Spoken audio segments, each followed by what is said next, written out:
আচ্ছা ধরো আমার বড় একটা অ্যাক্সিডেন্ট হলো, আমি এখনকার মতো থাকলাম না, তখনও কি আমার পাশে থাকবা?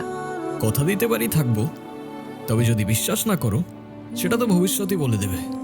কে তোমাকে বোঝে আর কে বাহানা খোঁজে। লোকালয়ে আবারও লাশ, কখনো ময়লার স্তূপে ফেলে রাখা লাশ, কখনো নদীতে, কখনো রাস্তায়।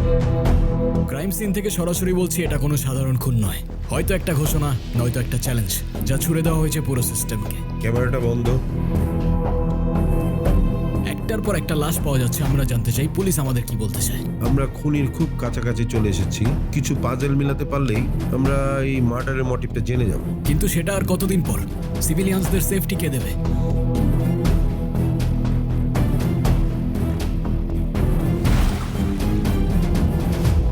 আমাদের লাইফটাও এক সময় আর সবার মতোই সিম্পল অ্যান্ড হ্যাপি ছিল।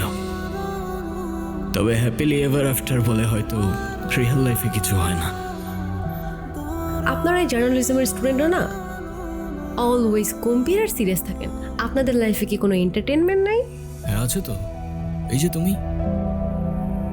মেঘে ঢাকা শহর জুড়ে তোমার ঘ্রাণ ভাসে, আমি খুঁজে ফিরি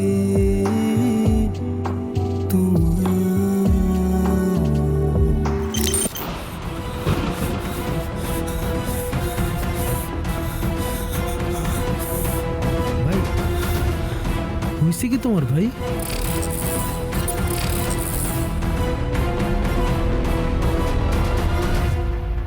জীবনটা অনেকটা চোরাবালির মতো, যত ছটফট করবে তত ডুবে যাবে।